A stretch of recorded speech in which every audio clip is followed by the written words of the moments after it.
C'est une des préparations sucrées les plus prisées. Alors, il faut faire un peu d'histoire. Le beurre salé nous vient de Bretagne. Nos amis bretons sont des petits filous.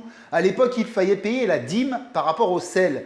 Donc, eux cachaient le sel dans le beurre, ce qui nous a donné ce fameux beurre salé.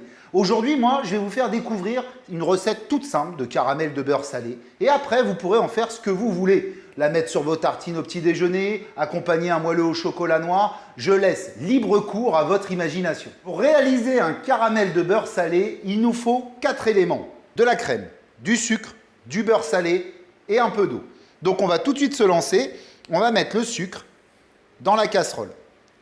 Ensuite, moi, j'aime toujours ajouter dans mon sucre un peu d'eau de façon à ce que celui-ci ne brûle pas trop vite. Donc je vais bien humidifier tout mon sucre de façon à ce qu'il soit totalement immergé dans l'eau. Voilà, là on n'est pas trop mal, j'en mets un peu plus. Et là, je vais laisser chauffer sur feu très très vif, donc à fond votre feu, jusqu'à ce que le caramel épaississe. Le but est de ne pas mélanger avec le fouet, sinon vous allez pousser les cristaux de sucre sur le bord et vous avez le risque que votre sucre masse. Donc là, on laisse bouillir. Après, ça va commencer à épaissir et ensuite, ça va commencer à roussir. Si vous avez un thermomètre, le but est de monter entre 170 et 180 degrés. Depuis tout à l'heure, je n'y ai pas touché, ça fait 3-4 bonnes minutes et là, il commence, vous voyez, dans le fond de ma casserole, à roussir. Donc là, je le tourne légèrement comme ça et à venir chercher les petits cristaux qui traînent sur le bord de la casserole. Et vous voyez, là, il est en train de colorer. Donc là, je dois être à peu près à 160.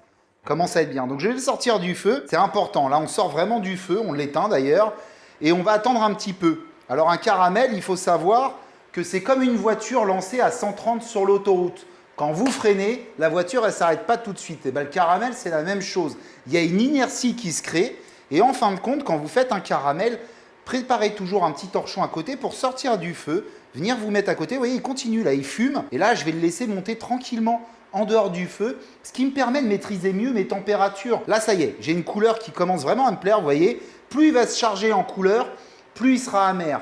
Et étant donné que je vais rajouter un petit peu de crème, un petit peu de beurre dedans, eh bien, en fin de compte, il faut qu'il soit corsé quand même, mon caramel, avant que je mette mon beurre et ma crème. Vous voyez la jolie couleur bien foncée que j'ai là? C'est à peu près ce qu'il va falloir que vous recherchiez. Vous voyez? Mais il n'est pas non plus brûlé, mon caramel. Important. Là, on va faire très attention. On va s'éloigner de notre casserole, on va se mettre loin comme ça, et on va venir incorporer notre crème. Et vous voyez, dès que ma crème, je la mets au contact de mon caramel, elle rentre en ébullition, parce que là, on est très très haut en température. Et avec mon fouet, je vais mélanger tranquillement ma crème avec mon caramel. Vous voyez, regardez, ça y est, elle est homogène avec. Et maintenant, je vais ajouter des petits morceaux de beurre, un à un, dans mon caramel, et je vais monter tranquillement mon caramel avec mon beurre qui va fondre dedans, très très tranquillement, voilà, comme ceci. Et j'ajoute mon beurre au fur et à mesure, en petites parcelles, tout en remuant. Alors si votre beurre est vraiment très très froid, le mien est un peu mou, il risque de refroidir très vite votre caramel.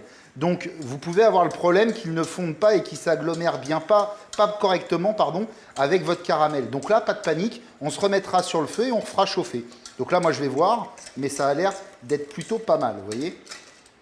Voilà. Ah, ça commence un peu quand même, vous voyez, à être un peu plus ferme au fond de ma casserole. Donc, je me remets sur mon feu, je rallume et je vais remonter un peu en température, histoire d'aider mon beurre à fondre tranquillement avec mon caramel. Vous voyez, regardez, tout de suite, il rechauffe. Hein. Il est resté chaud, mon caramel. Hein. Et là, ça me permet vraiment de bien mélanger. Voilà, superbe. Vous voyez, ça n'aura pas pris longtemps. Hop, je ressors du feu.